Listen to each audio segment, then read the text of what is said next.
عورتوں نے رسول اللہ صلی اللہ علیہ وسلم سے کہا کہ آپ سے فائدہ اٹھانے میں مرد ہم سے آگے بڑھ گئے ہیں، اس لیے آپ اپنی طرف سے ہمارے وعظ کے لیے بھی کوئی دن خاص فرما دیں۔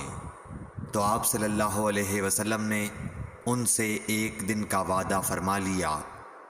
اس دن عورتوں سے آپ نے ملاقات کی اور انہیں واعظ فرمایا اور مناسب احکام سنائے۔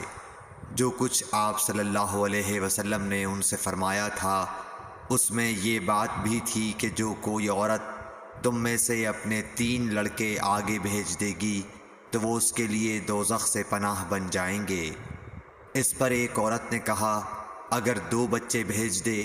آپ نے فرمایا ہاں، اور 2 کا بھی یہ حکم ہے۔ صحیح بخاری حدیث نمبر 101۔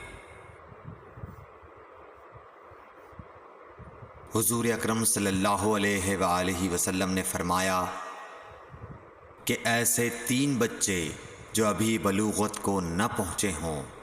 صحیح بخاری حدیث نمبر 102۔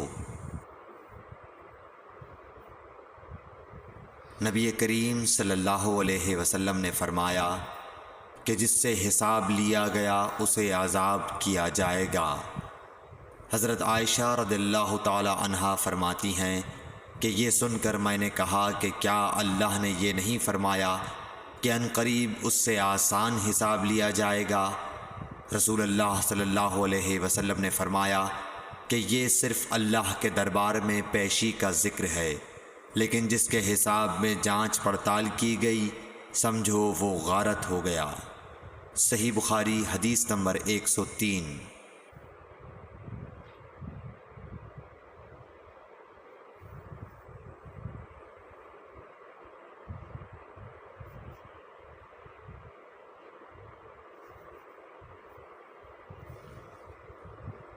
رسول اللہ صلی اللہ علیہ وسلم نے اللہ کی حمد و ثنا بیان کی، پھر فرمایا کہ مکے کو اللہ نے حرام کیا ہے، آدمیوں نے حرام نہیں کیا۔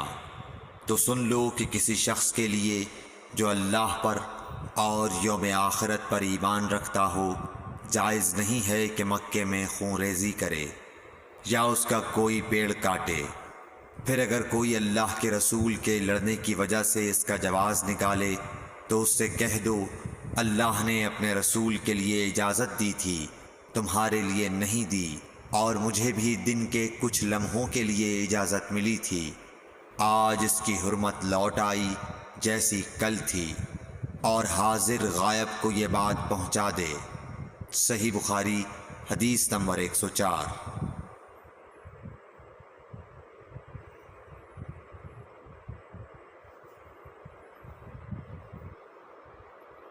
ایک مرتبہ ابو بکر رضی اللہ عنہ نے رسول اللہ صلی اللہ علیہ وسلم کا ذکر کیا کہ آپ صلی اللہ علیہ وسلم نے فرمایا تمہارے خون اور تمہارے مال، محمد کہتے ہیں کہ میرے خیال میں آپ نے اعراضکم کا لفظ بھی فرمایا، یعنی اور تمہاری آبروئیں تم پر حرام ہیں، جس طرح تمہارے آج کے دن کی حرمت تمہارے اس مہینے میں۔